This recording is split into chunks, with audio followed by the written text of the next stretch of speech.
was discussed and adopted by Cabinet 2019. 2025, it's still a conversation, Mzwai, that says the district development models aims to enable government to stop working in silos. It was first adopted in 2019. Well, I think after listening to the speech, really, perhaps there will be something that will be different now that we are in the GNU. It's about time that things that are being spoken about sometimes do get executed, because for someone like myself who has had the opportunity of sitting through most of these speeches, when you hear something that is being repeated with similar words, it perhaps raises a bit of question in terms of implementation. I guess is the problem that we as a country have. I mean, how many times, Sakina and Bongo, have you heard people say South Africa has beautiful policies, we lack on implementation? This appears like a case of just that. Well, of course, looking forward to reaction as many of those inside the chamber make their way out. And I'm really curious to hear what the reactions will be. By the way, speaking of, we see the EFF leaders coming, but just before we cross to that, the NK party have released a statement that they will be delivering their own State of the Nation address 15 minutes after the conclusion of President Ramaphosa's. Well, I guess they mean the reaction, because they had said the real State of the Nation address will be, I think, on the 11th when they formally respond. And it'll be an interesting one. You saw there the leader of the EFF, Julius Malema, is on standby there to speak to the reporters. Bulelani? Yeah. Are you satisfied with the plan that is brought forward? Well, there is no plan. The president doesn't account for what he said before this State of the Nation address. In the previous nation of address was Tinswalo, the other one was Tumamina. There is no accountability, none whatsoever. He uses this platform to just come and waffle. He says he's going to create jobs, but he doesn't tell us where and how. He says infrastructure is going to be developed, so much money has been put aside, where and how. So there's no plan, it's just utterances that he just makes passing time, and then knowing very well that he will not be challenged by those he's governing with.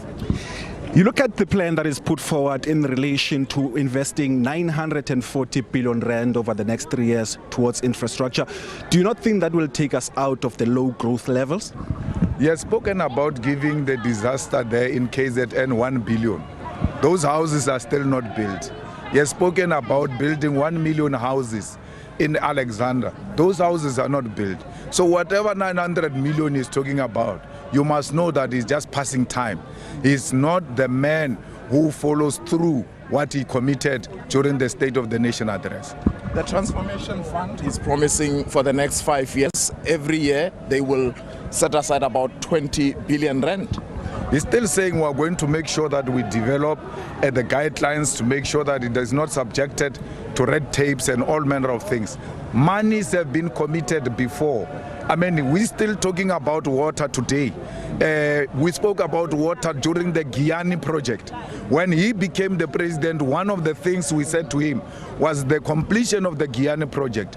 Till today, the project has not been implemented. Very good at putting figures, throwing numbers. Even during COVID, he was every speech putting numbers. But we have never seen any legacy of those billions that he spoke about, even during COVID. If you look at the pronouncements around the finalization of the industrial policy, as well as making the mining rights application transparent, it's something that the EFF has been actually, it's close to your heart, if I may put it that way. Are you happy that perhaps maybe he's starting to navigate himself towards your thinking as the party? He needs to give people permits so that they can mine in this country and stop this bureaucracy and corruption that is in the mineral department. We must make sure our people have got the rights, permission to mine. And we must formalize the so-called illegal miners, especially where there is potential and the land is safe. We want beneficiation to happen here in South Africa. He speaks about beneficiation all the time, he gets bored. But we have not done anything about beneficiation. We will never create jobs if we don't beneficiate in South Africa and if we don't industrialize.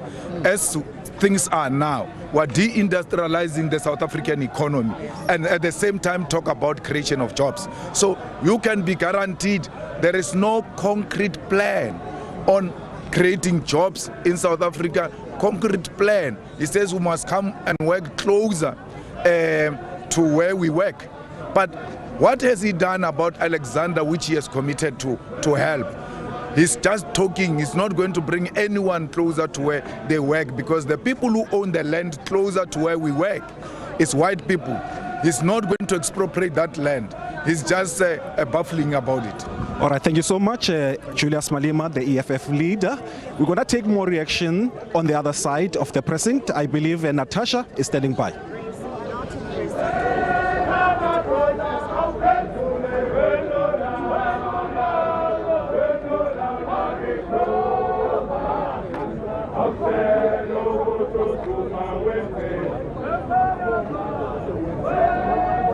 Thank you so much. Of course, we continue to bring you rolling coverage of the reactions here outside the City Hall. Of course, I'm now joined by the ANC Secretary General, Mr. Fikile Mbalula. So you've heard what the President had to say. Firstly, paying tribute to our fallen heroes, naming them, also saying that flags will be flown at half-mast. But also, this also comes at the backdrop of, the repatriation process being delayed. The President has presented what is called a medium-term development plan for South Africa in terms of health, but on top, the priority of creating jobs in the economy, deepening industrialization, working with the African continent and the rest of the world. And of course, that is a very sound and practicable plan that the South Africans should look forward for its implementation, which is going to contribute to the changing of the lives of the people for the better. In light of what we've been seeing this past week by Elon Musk, but US President Donald Trump, we heard the President also saying that South Africans will not be bullied. And as a nation, we should stand with one voice, united as one. South Africa can't and will never be bullied. President have articulated the principles that inform our foreign policy: multilateralism, fair trade, and working with everybody. The United States of America, it's unfortunate that they peddle and rely on falsehood to attack our great nation. And they must come straight with issues on the table that they feel they need to tackle with South Africa, rather than falsehood and lies. We are very clear within the framework of multilateralism. We'll pursue peace, we'll pursue solidarity, and there is no turning back with regard to that inform our foreign policy, which is very important. Mr. Malula, thank you so much for your time. I do understand that my colleague Ayanda Nyati is joined by the President of BUSA, Mr. Mmusi Maimane. Ayanda, I wonder what Mmusi Maimane has to say on your side. Well, time will tell. Let's jump straight into it. Mmusi Maimane, of course, is the leader of Build One South Africa. He joins us for his thoughts. So, a capable, ethical, developmental state, that's what we were promised yet again. You convinced this time around? Sadly, I thought the President missed a massive opportunity tonight to bring deliberate action going forward. If you want to build a capable state, you can't afford to have any corruption at any level, especially at senior levels. And we've seen how some ministers have been accused of so many things. The collapse of local government is a function of corruption. And therefore, we needed to see deliberate action about what we're going to do around corruption. We need to be able to finance development, and I'm not sure the President is acting in a manner that delivers financial plan. I wish the President would have been a lot more ambitious. 3% is a low bar. We've grown at 1% in the last while. If we want to be ambitious, let's go for 5%. And that's what I called for a 5% plan. And ultimately, on the function of a capable state, if you want a skills pipeline coming into the public service, you need to ensure that our young people aren't just passing at 30%, they can pass at 50%, that we build a prosperous nation where our young people can compete with anyone in the world. So tonight's speech felt a lot like last year's, except what I wanted to hear more of with timelines, deliberate actions, so that next year when we come back here, we can say year on year, Mr. President, this is what you've done and not done. All right, Musi Maimane, we're going to have to leave it there. Thank you very much for giving us your quick take. There you have it, Build One South Africa's Musi Maimane, hoping for more ambition from the president. Of course, the reaction continues. Bulelani, who do you have? All right, thank you so much, Ayanda. Of course, you can see or hear rather the songs that are behind me, the MK party coming out jubilant. But when I get their reaction on the State of the Nation address by the president, joining me in this conversation now is Nhlamulo Ndlela, the MK party's national spokesperson. The plan presented by the president today, does it take us out of the socio-economic challenges facing the country? We can't even refer to it as a plan. This is just a reflection of a failed state of the nothingness address. And that's exactly what it is here. You can tell that this man has got no ideas whatsoever. Ever since he's been president, our country, if you look at the population rate, the growth rate, we grow at 1.3%. Yet our GDP per capita is at 0.7. So that alone tells you that South Africans are getting poorer and poorer and poorer. And this is what we're faced with here. It's a disaster. He talks about local municipalities. All he's doing is he's privatizing water and electricity. He's setting up entities. And we mentioned this actually in Parliament because we could see there's another way of privatizing water, privatizing electricity, and then so-called introducing grants to fund these initiatives. Meanwhile, these are actually loans that are coming from IMF and World Bank. He talks about network industries and the recovery thereof. No, all those network industries, by the way, are burdened by the same loans that we've been getting from the IMF. If you look at the cost of electricity, I mean, you could get close to 80 kilowatts for 100 rand. Today, you get 25 kilowatts for 100 rand. You know why? Part of it's ESCOM, it's a network industry. It's funded by the same IMF. So this man has got no clue. The sooner this man steps down, the better for all South Africans. Because a lot of emphasis is made and reliance is made that infrastructure development investments will actually assist in economic growth and then by extension lead to job creation. Do you buy into the sums that is put together today? We are sitting at 42% of joblessness in this country. 42%. Give me one project, infrastructure project, that has actually had proper traction in this country, that still can demonstrate jobs. None. 62% of our youth are unemployed. Yet he talks about a mobile platform, to youth that don't even have, some of them, cell phones, let alone data. What is the cost of data to even access that job in the first place? So it's just a whole lot of gumph that this man is talking about. On top of that, then he wants to talk about digitizing the identity, a technological program. You know what they're trying to do there? This is what they're going to try and do now. They're going to try and introduce electronic elections. And that's what they're moving towards. So once they've digitized our identities, which is a program they've been speaking on for the longest time, the next thing they're going to try and do is to now introduce electronic elections. So they can further rig, because they know that a party such as Mkhonto Wesizwe, based on their failures, is going to take over government. Come local elections, we're going to demonstrate exactly how we're going to show them in 2029 how it's done. All right, thank you so much, Nhlamulo Ndlela, the national spokesperson of the MK party. I'm going to cross to the other side of the precinct. I believe Natasha is standing by. Thank you so much, Bulelani. And I'm now joined by the leader of the Democratic Alliance, Mr. John Steenhuisen. So once again, the priorities of the GNU, inclusive growth, growing the economy, reducing poverty, and of course creating a capable and developmental state. Jobs. I mean, jobs is the big thing. I mentioned job creation. Yeah, jobs is a big thing. And this is the thing, I'm very glad the President's focus this evening was on economic growth and jobs. That's why we're part of the GNU, and I'm very proud of the fact that many of the DA Minister's achievements to date have been highlighted, and some of their plans have been expressed this evening. But I think what we need is urgency now. The Government of National Unity has got 4 years left to be able to really move the needle on economic growth and jobs. And so I would like to see a lot more urgency on port concessions, on rail networks being opened up so we can get our products around the country and to the ports and harbours. In the agri space alone, we've got huge opportunities to expand our production, but we need ports that are working to get them there. John, just briefly before we cross to Ayanda, an issue that you actually really like a lot is infrastructure. Billions of rands have been unlocked in that regard. There will be the biggest bridge or tallest bridge in Africa in the Eastern Cape that will be built. Yes, absolutely. And this is is another great thing. We're moving from consumption spending to spending on economic infrastructure that's going to give a return, and that has to be good for the country. But again, with all these projects, we need to make sure we are delivering them on budget, on time. We can't sit in 4 years' time and have some of these projects still languishing on the draft board. We need to have them up and running so we can show the people of South Africa this is what your government has delivered over the last 4 years. Thank you so much. The DA, they're talking about the deliverables and the urgency needed to actually implement these programs. And I do believe that you've got the good party. I wonder what they have to say. Do indeed. The Secretary General is Brett Heron. He's with us for his reaction. Brett will jump straight into it.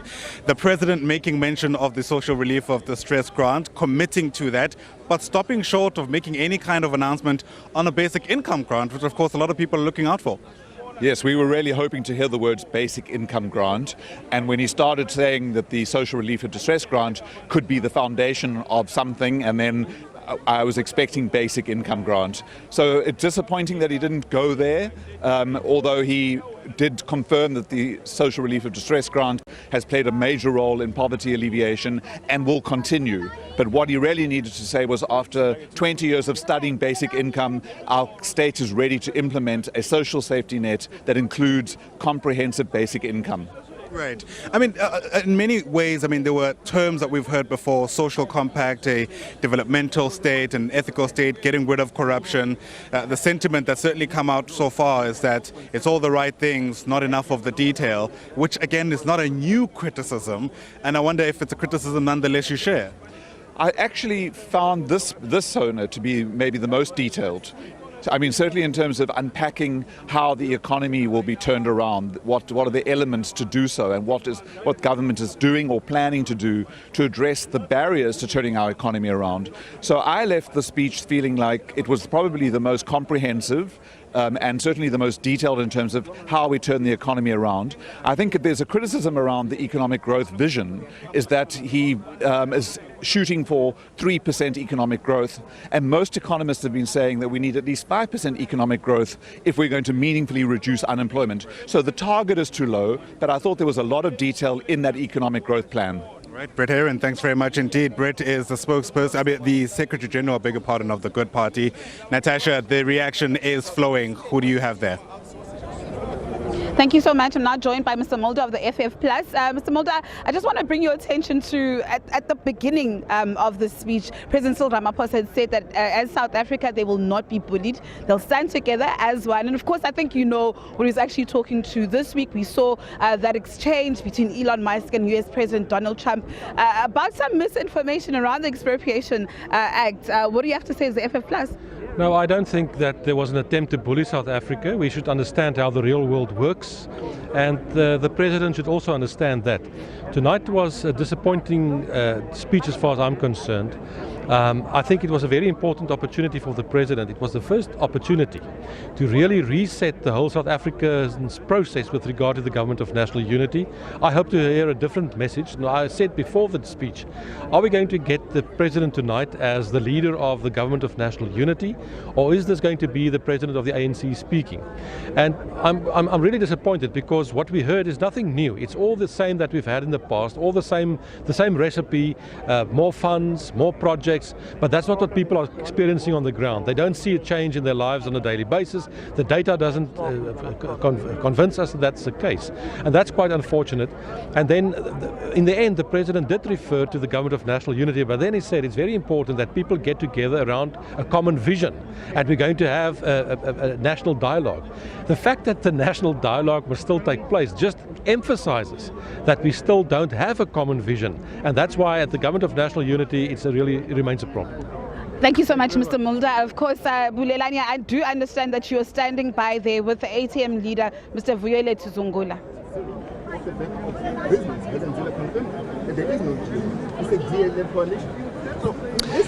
Well, it would appear that the President is not going to get any brownie points from the Progressive Caucus. And now joining me is the leader of the African Transformation Movement, Vuyile Tuzungula, who now joins me to give his comment on the President's plan for the year.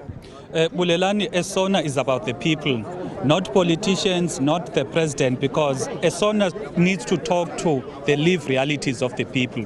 Now, if you can go to any township, any village, the people are suffering. There are very, very high levels of poverty, to an extent whereby you've got people that have started something of taking their own lives because they cannot cope under this government. The unemployment rates are very high, the crime rates are high, even load shedding is back. So we as the ATM, we do not believe that it is correct for us to be overly excited by the speeches of the president, whereas he's been making speeches since 2018, but nothing is to show for it, because if he makes a promise in 2018, we should be asking ourselves that he made a promise last year. These are the results. What would you have liked to see from him? More accountability in terms of what he's delivered in the previous SONAs. Unlike a case whereby he is going to be in a situation whereby he's going to speak as if he's not spoken in the previous years. All right, thank you so much, Vuyeletu Zungula, who is the president of the African Transformation Movement. We cross to you now, Ayanda. Thank you very much indeed. Bulelani is standing now with the leader of the ACDP. He's been in Parliament for years, in fact, since the very first Parliament. And so I'm going to start there, Rev. Thanks very much indeed for speaking to us. You've watched the evolution of this institution, and it's sat through many State of the Nation addresses. I wonder in what way, if any, this one has stood out for you. Well, this one tonight, I must say, it was a mixed bag. There are a number of positive things he said that we wanted to hear, that the nation is happy about. But there are two important things I want to raise that caused the House to be noisy. Okay? Pala pala, you hear the word pala pala when he touched corruption. It is important for the president to know that he cannot be favored by the police, by NPA, or by anybody else, because the president has failed to tell the nation how the $4 million came on his farm. But he was cleared by the public protector. No. How? The public protector did not tell us how that money came on the farm. Who is held accountable? The Reserve Bank was not informed about that money. Okay? Even if the public protector cleared her, the fact is we are not convinced that the investigation was a proper one. He must answer the question. If people or members there knew that the investigation was correct, they would not have done what they did tonight. I wonder how he's going to sleep when he heard the word pala pala pala pala. He must come straight. He has a case to answer. All right. We're going to have to leave it there. Very brief indeed. I know you had 2 points, but we'll have a moment to speak about those at another stage. Natasha, so many people to speak to, such little time. Thank you so much, Bulelani. We're now joined by Action SA leader, Mr. Herman Mashaba. And of course, I just want to, engage him on an issue that's actually close to your heart, the issue of mining. We heard the president there, Cyril Ramaphosa, saying that government wants to breathe new life into mining. They're on track to implement a mining rights system. They want to put in place a policy for critical minerals. And of course, this comes at the backdrop of, I think it was the 9th anniversary of the Lily mine tragedy. Well, it's a really very unfortunate. My own sense and reading of the lost opportunity that President actually really missed this evening after the ANC losing absolute power after the last year's election, forming what he calls a government of national unity, which is actually a grand coalition. He should have obviously addressed the issues directly. Coming back to your issue of mining, I don't know how he's going to address real mining that's going to benefit people of South Africa when they opened our borders, allowing international criminal syndicates going into our mines, and we get the courts giving direction and directives that we must go and rescue people who go into mines voluntarily.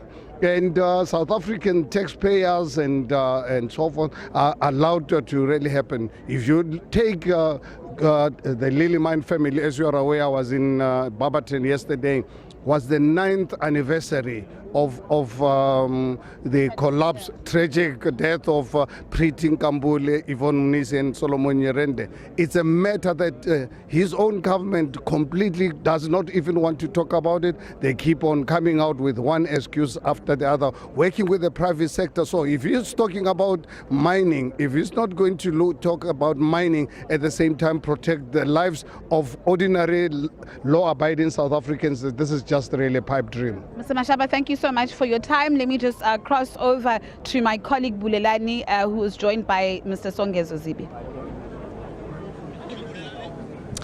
Thank you so much. We are now going to be speaking to one of the partners in the government of national unity in the form of Rise Mzansi. Party leader Songezo Zibi now joins me for this conversation further. Mr. Zibi, thank you so much for making time. Firstly, as the partner in the GNU, a lot of these targets, plans, we've heard them before. Are you certain that there will be deliverables at the end of the day? I think the first point of proof is going to be the budget, because anything that is not funded in any of the president's plans outlined in the State of the Nation address is not going to happen, because everything needs money. So this is part one of the plan. Part two of the plan is the budget in 2 weeks' time, and we need to see what that looks like. But for now, I think there are some critical differences with the State of the Nation address, because the president went into a little bit of detail, didn't just say infrastructure. He mentioned water, mentioned very specific projects. He mentioned the rail network, not just freight, but passenger rail, mentioned specific interventions such as the signaling equipment at Prasa, which are things that my committee has dealt with over the last couple of months as a way of unlocking some of the physical investment in infrastructure as well. What I was disappointed with is that the president did not specifically, I think, to the right level of detail, deal with the climate crisis, because it goes far bigger than just threatening livelihoods. It's destroying our infrastructure. As we build it, it gets destroyed, and it's costing the fiscus a lot more money, and also threatening food sources and security as well. All right, thank you so much. Songezo Zibi, the leader of the Rise Mzansi Party. For more reaction, we cross back to you, Natasha. Thank you so much. We continue to give you rolling coverage of the reactions coming out here. I'm now joined by the Minister of Health, Dr. Aaron Motsoaledi. First and foremost, your reactions to this speech. Well, I'm very happy, extremely happy. Firstly, the overall speech, its concentration on the issues of building the economy, to create jobs, because that's a problem for the country, and to end poverty. But on specifically on the department in which I'm deployed, health, the three announcements he made, we are very excited about them. That we are going ahead, forging ahead with the implementation of NHI, and something that we've been telling people, that improving the public health infrastructure and implementing NHI are not mutually exclusive. They don't have to follow one another. You can do them simultaneously. And that's what the president announced, because he has announced a massive hospital build, which we have been planning together with Treasury over many years. And lastly, about the last mile in our fight against HIV and AIDS, to put 1.1 million extra people on ARVs, so that by 2030 we can eliminate, not necessarily eradicate, but at least eliminate HIV AIDS as a public health threat. Dr. Motsoaledi, I know I quickly have to go to Bulela, and I just want to squeeze in this question. Has the GNU reached an agreement on the two aspects of the NHI? Briefly, please.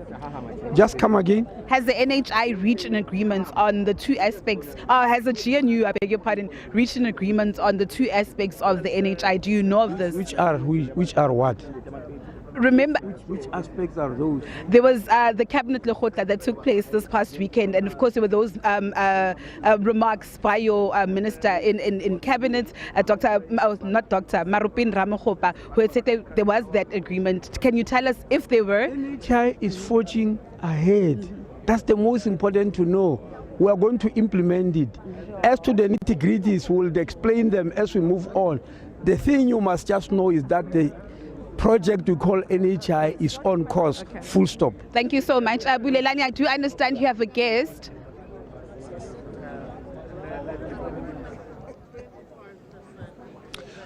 All right, thank you so much again. Now joining me is Minister in the Presidency, Ntshabeni, who's going to speak to us about, firstly, the President going straight for the commemoration or honoring the fallen soldiers in the DRC must have been something that has touched him.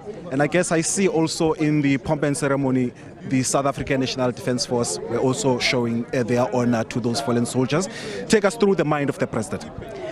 So the parade is not a pomp ceremony. The parade is the salute to the commander of the armed forces. But when they do that, and the greatest honor you can offer a fallen hero is that parade. And that's why they were wearing, all of them, the black armbands to symbolize that we are in a period of mourning as a nation. The president has declared that from tomorrow the flag of the country flies in half-mast across all stations to signify that mourning. And I'm sure the South African Defence Force will announce the arrival of the remains, the mortal remains of our fallen heroes. And as we proceed to join the SADC East African Community Summit. As a government spokesperson, cabinet spokesperson, just unscramble the minds of South Africans around the NHI. The minister was saying that they've reached an agreement that the medical aids will not be abolished once that comes into effect. And the health minister was talking a different tune. What's the status of that as a South African government? The president has just articulated the position that we took at the Lekhuta in terms of the NHI is to develop an implementation plan for the NHI in the country, including the establishment of the Ministerial Advisory Committee or Council. I don't know what this is. But what is the future of the private medical aid schemes?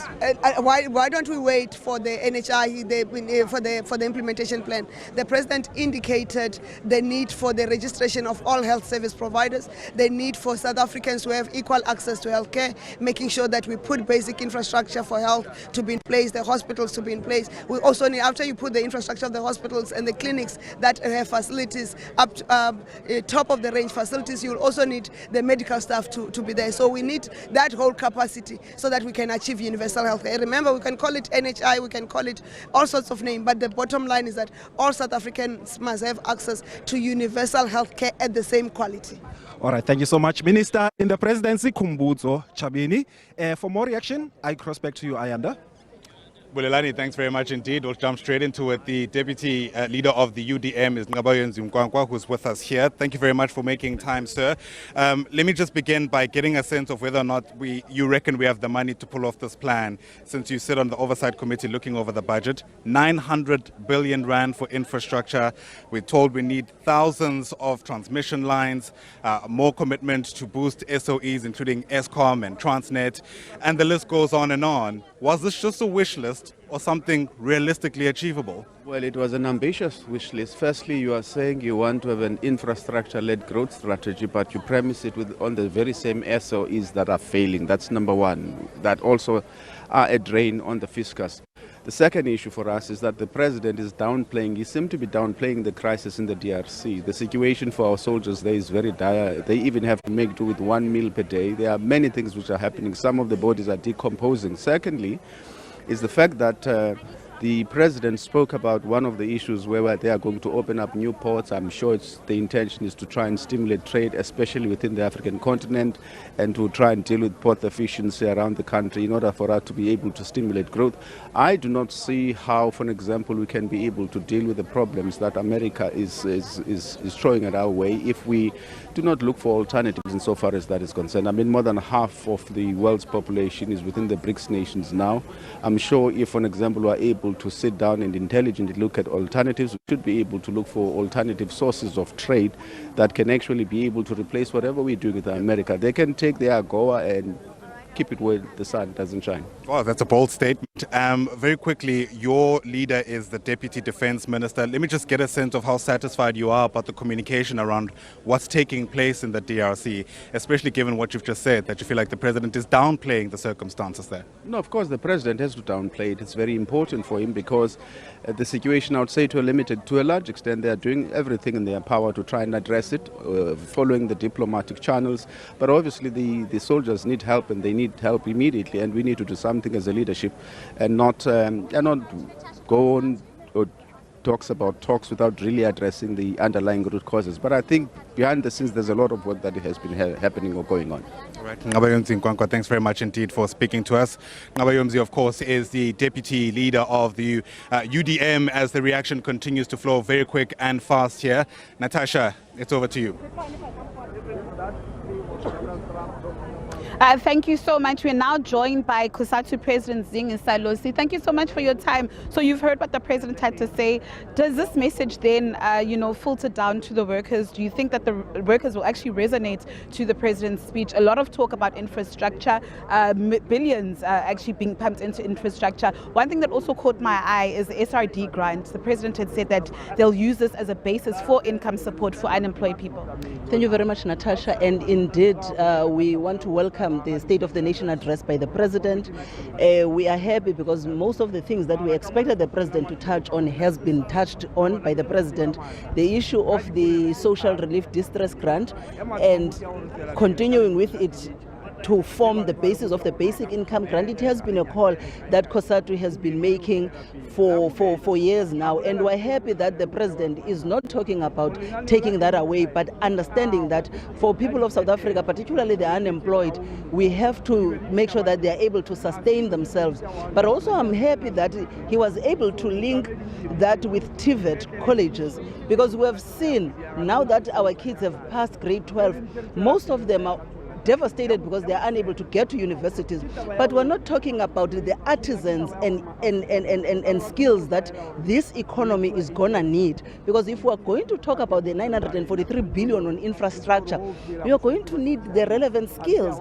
And we have always heard about South Africa not having the relevant skills that will be able to help us to build the infrastructure that we're talking about. So the emphasis of the President about the TVET colleges and also spending 943 billion that is allocated to infrastructure for us says that we are going on a right direction. But what then we must do, government must ensure that the construction mafias and all of them are not taking this away. Thank you so much for those reactions. Let me hand over to my colleague Bulelani Phillips. Well, now we're going to talk about the industrial policy that has been announced by the President that is expected to be finalized this year. Trade and Industry Portfolio Committee Chairperson Mzwandile Masina now joins me on this conversation.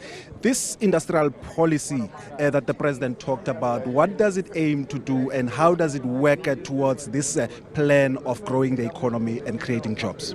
Thank you very much. I was quite excited that the President referred to the industrial policy for South Africa, which is something that we have been advocating for at various platforms in the party but also in government, to ensure that there is one single industrial policy that is going to anchor reindustrialization of South Africa.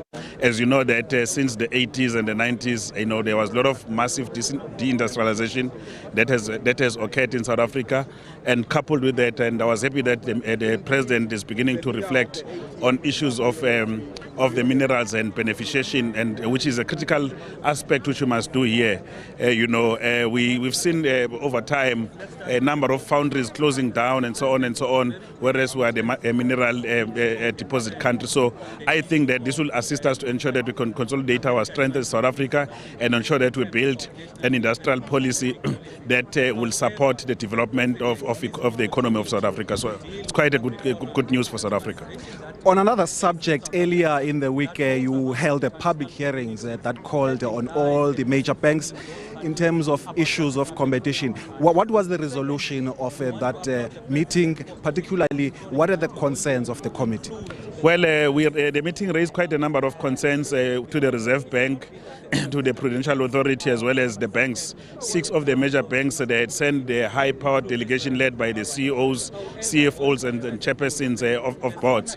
One of the critical to this engagement is that we have now resolved that we must actually engage beyond just the banks, the financial sector in the main, because many of the banks are actually owned by insurance companies, as an example, and asset management firms. So we have now accepted that we must engage further so that we can look at the various pieces of legislation that we must relook so that we can ensure that there is transformation in South Africa. All right, thank you so much. Mzwandile Masina, the chairperson of the Portfolio Committee on Trade and Industry. For more reaction now, I believe Ayanda is standing by. I am indeed, Bulelani, thanks very much indeed. Alex Mashilo, of course, is the SACP spokesperson. He joins us now for his reaction. Great to see you, sir. Was this the kind of SONA that battered for the working class? Yes, what a good question. Look, South Africa is divided not only along the lines of race and gender, but also along the lines of class. So to answer the class question, you need to look at the political economy of the State of the Nation address. Which class does the president talk about when he talks about resolving the problems we face in electricity? He is referring to private enterprise. Investment by private enterprises is not investment for solutions or to meet the needs of society. These are investments for profit making. Private enterprises invest to accumulate wealth on a capitalist basis.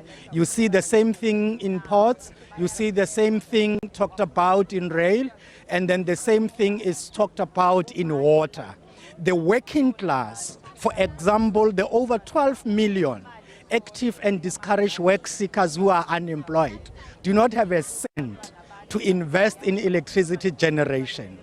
The over 6 million workers who earn the national minimum wage do not have a cent. So in class terms, the political economy of the State of the Nation address we have had is the political economy of private wealth accumulation. So if you want to look at it differently, which class stands to benefit when the state pays or procures those services? Right. It is the capitalist class. I hear you on that. I suppose then the next question is somewhat answered. Your level of confidence then as the Communist Party in this GNU-led government in 30 seconds. Look, there are some positive elements and there are some negative elements. But from the political economy perspective, the class that stands to benefit in terms of ownership and control of the wealth to be produced is the capitalist class. So this is a message to the working class to stand up as a class in itself and a class for itself, because without that, the balance of forces are not going to shift. All right, Alex Mashilo, thanks very much indeed. We really do appreciate it. Dr. Mashilo, of course, is the spokesperson of the South African Communist Party. Of course, there is so much more to be said. The president speaking for just over an hour and a long list of commitments being made. The obvious question, of course, is whether or not all of these will be seen through, given, of course, just how many people are hoping that this is a State of the Nation address that will make a difference. Of course, we'll continue with our reaction here for you, but for now, let's touch you back to our satellite studios. Bonge SK, we're still crunching through those words and those numbers. Indeed, and thank you so much to all of you. That's Natasha Piri, Bulelani Philip, Ayanda Nyati, bringing us the reaction from the ground. You've listened to a number of conversations that were taking place